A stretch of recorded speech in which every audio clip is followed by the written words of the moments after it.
Praise God. Glory be to God. God is good all the time and all the time God is good. Kamusta na kayo, mountain movers?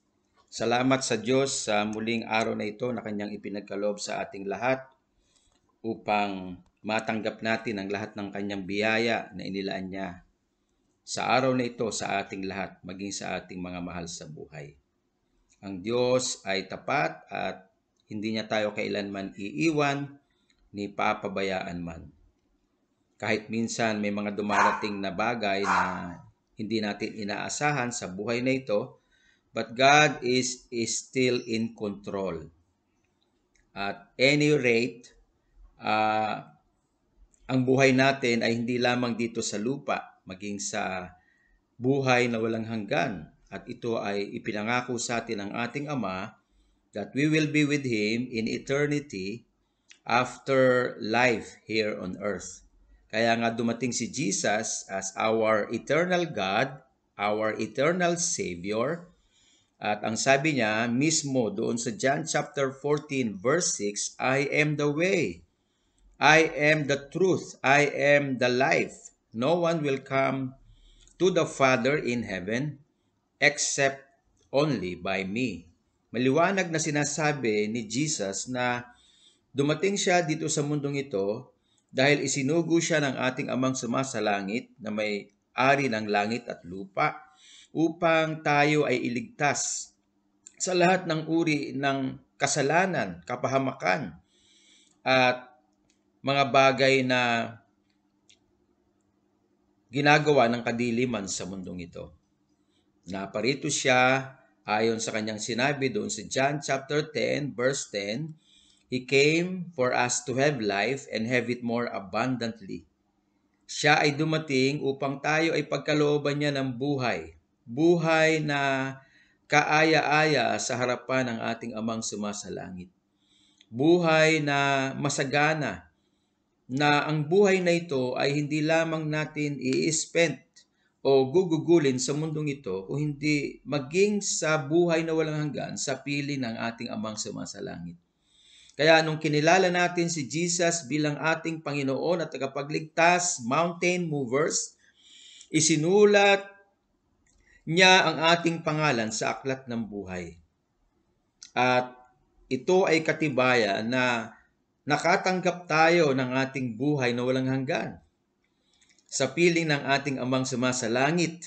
At doon natin i-spend ang ating eternity, ang ating buhay na walang hanggan na ipinagkaloob mismo ng ating Amang sumasalangit sa pamamagitan ng ating Panginoong Hesukristo. Ang buhay sa mundong ito ay may limitasyon, may hangganan, may mga pinagdadaanan tayong hamon ng buhay na hindi natin kontrolado.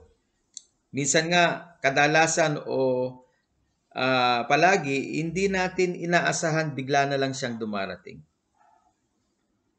Ganun pa man, ang ating Amang sumasalangit sa pamamagitan ng ating Panginoong Hesukristo ay nangako na hindi niya tayo iiwan ni papabayaan man.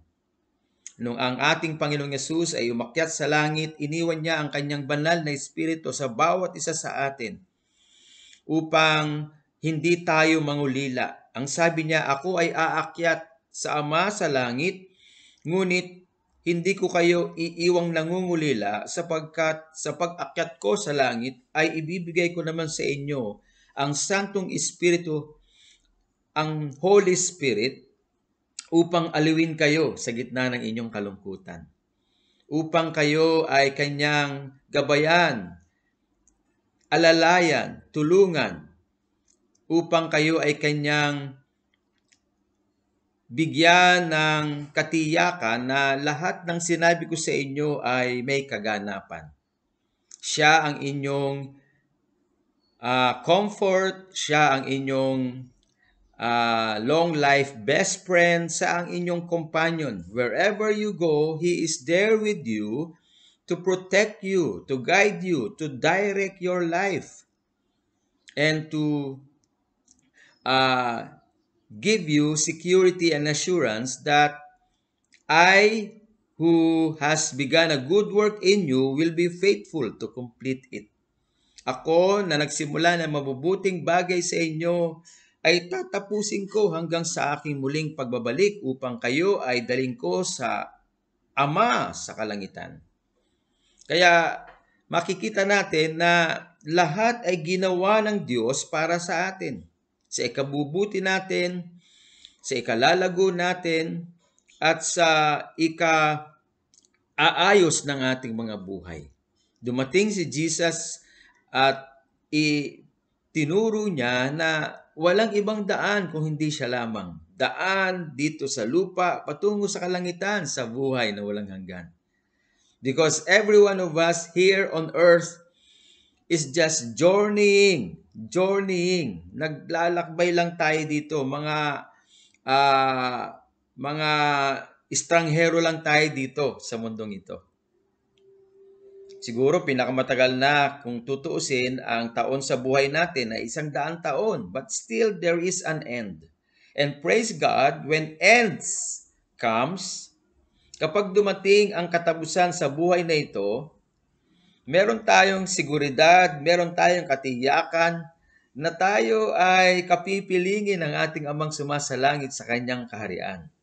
Na kung saan ang lahat ng mga mabubuting bagay na ginawa natin sa ikinarangal ng kanyang pangalan, ikinaluwalhati ng ating Amang sumasalangit ay may gantimpalang kalakip at ito ay ating tatanggapin. At we will be forever with Him. At mga surprises na inihanda ng ating Ama na hindi natin kailanman masusumpungan sa mundong ito. May mga surprises ang ating Ama sa bawat isa sa atin. Kaya nga every day we are so excited to really be a blessing to everyone,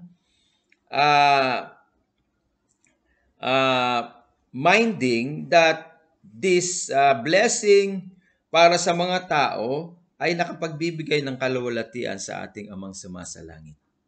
Sapagkat ang lahat ng ito ay hindi lingid sa Kanya at ito ay may karampatang gantimpala. Kaya cheer up mga kapatid. Hindi nasasayang ang ating paglilingkod na ginagawa sa ating Panginoon. Hindi nasasayang ang mga ginagawa nating pagpapalakas sa iba at mga gawain na siyang nakapagbibigay ng kasiyahan sa puso ng ating Diyos Amang sumasalangit. Kaya be strong, be courageous, and go on to share Jesus. Magpakalago tayo sa ating Kristiyanong pamumuhay. Magpakalago tayo sa ating buhay espiritual, sa ating Panginoon, sa ating relasyon sa Kanya bilang ang Ama na may gawa ng langit at lupa ay ating Diyos at tayo ay Kanyang mga anak. Pagtibayin natin yung ating pakikipag-ugnayan sa Kanya in a daily basis sa pamamagitan ng pananalangin, sa pamamagitan ng pagbubulay-bulay ng salita ng Diyos, sa pamamagitan ng pag-aaral ng Biblia, ng pakikinig ng mga pangangaral o pagtuturo gaya ng ginagawa natin every Sunday, every Wednesday, o di kaya naman nagbabrowse kayo sa YouTube na kung saan ay pinapangaral ang salita ng Diyos. Ito ay pagpapalago ng ating spiritual na buhay.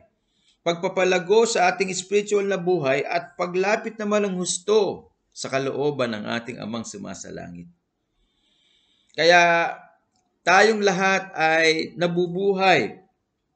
Hindi lamang sa ating mga sarili kundi nabubuhay tayo na ang tibok ng ating puso ay maparangalan ang ating Amang sumasalangit. Kung dumarating man ang mga pag-aalala, pangamba, takot sa ating mga puso at isip, lagi nating alalahanin yung sinabi dito sa Philippians chapter 4 verse 6. Ang sabi ni Pablo o San Pablo dito sa Philippians chapter 4 verse 6 ay, do not be anxious about anything, Do not be anxious about anything. Huwag kang magulumihanan sa anumang mga bagay. Huwag kang mangamba o mag-alala sa anumang mga bagay. Sa halip, ipamanhik mo sa Diyos ang lahat ng ito sa pamamagitan ng pananalangin. Do not be anxious about anything, but in everything, by prayer and petition, give thanks unto God. Give thanks unto God. And by prayer of thanksgiving, let your petition be unto Him. Ang ibig sabihin, anuman ang ating nadarama sa ating puso o isip na mga kagulumihanan, pangamba, pag-aalala o takot, ipamanhik natin ito sa ating Diyos Amang sumasalangit na nagmamahal at nagmamalasakit sa bawat isa sa atin. At tayo ay manalangin ng may pagpapasalamat. May pagpapasalamat sapagkat nandyan siya para sa atin upang tayo ay kanyang tulungan, alalayan, palakasin, pagtagumpayin. At bukod sa lahat, upang siya mismo ang magbigay sa atin ng katiyakan na He is in control of everything at walang magaganap na hindi ayon sa kanyang kalooban. Napakaganda ng kalooban ng Diyos sa ating mga buhay. Kaya tayong lahat ay lubos-lubos ang pagtitiwala sa Kanya. Whether we live here on earth or on the other side of life, sa eternity, we will surely enjoy every moment of our life. Katulad dito sa aklat ng Pilipos, ilang beses sinabi ni Paul na rejoice, and I say it again, rejoice. Lagi tayong mag-rejoice. Sinabi ito ni Paul, hindi dahil siya ay nasa magandang kalagayan. Wala siya sa magandang kalagayan. Siya ay nasa loob ng kulungan. At malapit na siyang i-execute upang pugutan ng ulo. Siya ay nakulong hindi dahil siya ay gumawa ng masama sa kanyang kapwa o laban sa gobyerno nung panahong yun. Sa mga Romano, hindi po. Siya ay nakulong sapagkat siya ay matapat na naglilingkod sa Diyos at nagalit sa kanya ang mga relihiyosong tao. Sapagkat ang mga relihiyosong tao nagtuturo patungkol sa Diyos pero ang pamumuhay nila ay hungkag at hindi nakikita ang pagka-Diyos ng Diyos sa kanilang mga buhay. Walang kapangyarihan ang kanilang pananampalataya sapagkat ang kanilang pananampalataya ay nakabatay sa mga gawa ng kamay ng tao at hindi mismo na ang Diyos na lumikha at nagbigay sa lahat ng may buhay sa mundong ito. Lahat ng mga tao na may buhay, lahat ng mga hayop, mga puno na namumunga, na mga prutas, mga gulay, lahat ng pinagkukunan natin ng pagkain sa dagat, lahat ng may buhay ay galing sa Diyos na may gawa ng langit at lupa na ating Amang sumasalangit. Ito ang ipinangangaral ni Pablo. Kaya yung mga relihiyosong tao na nakatingin sa mga gawa ng tao, galit na galit sa kanya. Hanggang sa siya ay hinuli, binugbog, binato, at yun nga, nakulong. At siya ay pinagbabalakang patayin. And sad to say, napatay nga siya at napugutan siya ng ulo. And yet, he remained faithful until the end of his life, serving the purpose of God. Serving the purpose of God. Wala siyang takot, wala siyang pangamba. Hindi siya nakiusap sa mga Romanong sundalo na nagpahirap sa kanya, napapatay sa kanya upang iligtas niya ang kanyang sarili. Hindi po. Willingly, he yielded his life until death. Why? because he believed that life is not just here on earth. Sapagkat ang kanyang pananampalataya ay hindi lamang siya mabubuhay sa mundong ito na madilim at magulong sanlibutan. Alam niya na merong buhay na walang hanggan na nakalaan sa kanya, ang Diyos Ama na kanyang pinaglilingkuran sa pamamagitan ni Jesus at ng banal na Espiritu Santo na pumuspos at gumagabay sa kanya araw-araw. Alam niya na ang buhay sa kabilang buhay sa kalangitan sa piling ng Ama ay punong-puno ng sorpresa at ito'y walang hanggang kasiyahan. Hindi katulad dito sa lupa na punong-puno ng kapaitan, problema, pag-aalala, pangamba, mga uncertainties na hindi mo mapipredict na bigla na lang mangyayari. Katulad halimbawa ng ginawa ng China dyan sa areas of responsibility ng Pilipinas. Sa karagatan malapit sa Palawan, kita nyo, nagpakawala ng pagsabog. See? Hindi natin inaasahan yung mga ganyang bagay. Ganyan talaga dito sa mundo. May mga bagay tayong hindi inaasahan na bigla na lang mangyayari. Ang pinakamaganda sa buhay natin, ano man ang maganap, kahit sa kasalukuyan na hindi natin inaasahan, kasama natin ang Diyos. At ang pangako niya, hindi niya tayo iiwan, ipapabayaan man. Ipagtatanggol niya tayo. Bibigyan niya tayo ng kaaliwan sa gitna ng kalungkutan. Bibigyan niya tayo ng permanenteng katagumpayan sa gitna ng kawalan. Siya ang ating liwanag sa gitna ng madilim na sanlibutang ito. Kaya makararating tayo sa destinasyong gusto niya para sa atin. Makararating tayo sa magandang bukas na inilaan niya sa bawat isa sa atin.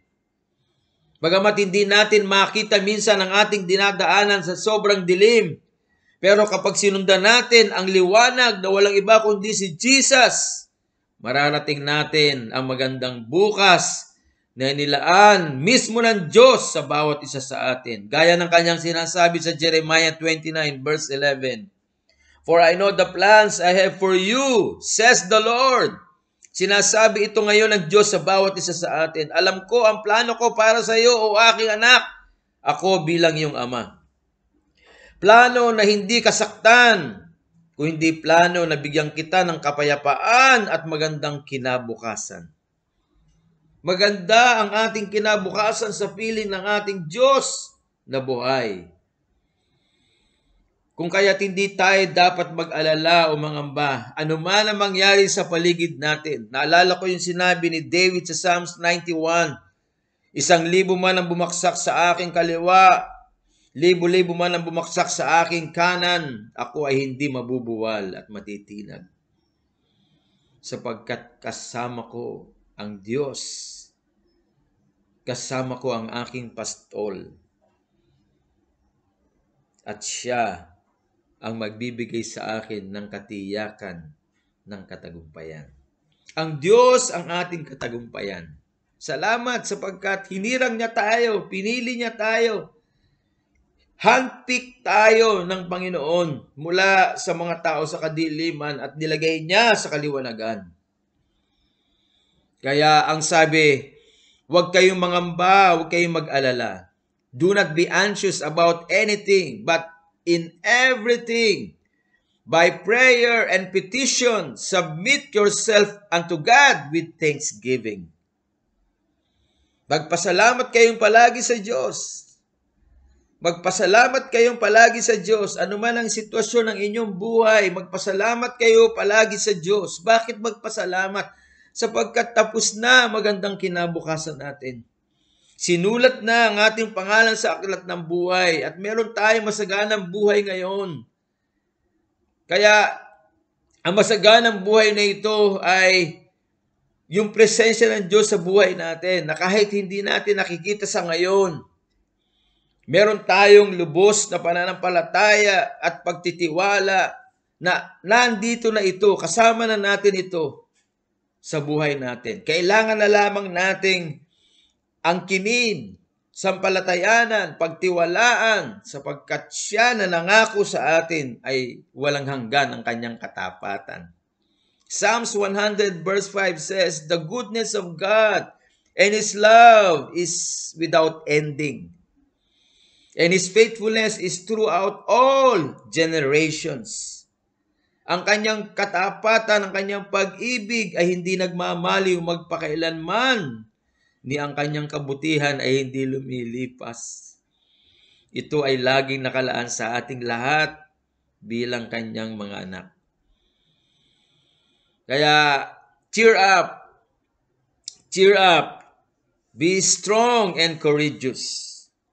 Nung dumating sa kalagitnaan ang malakas na bagyo, sa bangka ng mga alagad na kasama si Jesus, nakarating pa rin sila sa pangpang sa kanilang destinasyon. Pero kung papansinin ninyo, yung Mark chapter 4, beginning verse 35 to 41, may mga iba pang mga bangka doon sa dagat ng Sea of Galilee. Nawala si Jesus doon sa loob ng bangka. Samantalang yung mga alagad, nandun si Jesus kasama nila sa kanilang bangka. So, ibig sabihin, sa bangka na kinalalagyan natin sa buhay na ito, anuman ang mangyari o anumang maganap na malakas na unos, kasama natin si Jesus. And surely we will reach our destiny that He has set for us. Mararating natin ang magandang bukas na inilaan niya para sa atin. Yung mga nakasakay sa ibang bangka, doon sa gitna ng malakas na unos, wala nang binanggit ang Biblia. Hindi natin alam kung ano nangyari sa kanila. Pero yung bangka na kung saan nandun ang mga alagad, nakasama si Jesus, praise God, nakarating sila sa kanilang patutunguhan. Kaya lahat tayo, dahil kasama natin si Jesus, sinasamahan niya tayo araw at gabi, mararating natin ang magandang bukas na inilaan niya sa ating lahat. Kaya ang paalala sa atin ng Diyos mismo, doon sa Isaiah chapter 46, beginning verse 8 to 10, don't forget. Number 1, don't forget. Number 2, keep this in your heart. Keep this in your heart. Number 3, remember this. Ano yung mga dapat nating alalahanin na dapat nating itago sa ating mga puso at hindi natin kalimutan? Yung magandang bukas na inilaan sa atin ng ating Amang sumasalangit. Yung magandang bukas na tinapos niya para sa atin. Pangalawa, yung pagsisimula niya sa simula, matapos niyang tapusin yung magandang bukas natin. Upang tayo ay kanyang samahan. Hallelujah. Hindi na lamang siya naghintay doon sa magandang bukas na tinapos niya para sa atin. Pagkatapos ng magandang bukas na inayos at tinapos ng Diyos sa atin, nagsimula sa una para samahan niya tayo pupunta doon. Wow, napakabuti, napakagrabe ng ating Diyos. Sinamahan niya tayo para matiyak niya sa ating mga sarili na siya na nagsimula ng mabubuting bagay sa atin ang tatapos nito hanggang sa kanyang muling pagbabalik. At ang sabi niya, my purpose shall stand. My purpose shall stand. And I will do all that I please. Ang kalooban ko magaganap sa buhay mo. Ang layunin ko ang mangyayari sa buhay mo. At gagawin kong lahat para sa iyo, sabi ng Panginoon. At lastly, sinabi ng Panginoon doon sa Isaiah chapter 46, verses 8 to 10, I, the Lord, who made this. I, the Lord, who made this. Bakit niya sinabi yun? I, the Lord, who made this. Kasi nga, walang ibang Diyos ang pwedeng gumawa nun. Siya lang.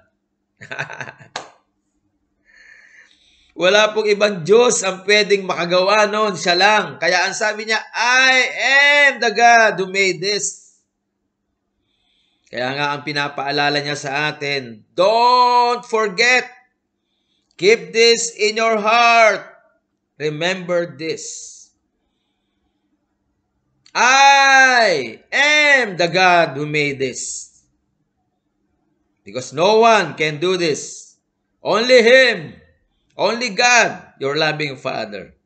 So don't forget, keep in your heart and remember that He has set bright future for you. That He has set destiny for you. And as you follow Him, praise God, you will be able to reach the destiny that He has set for you.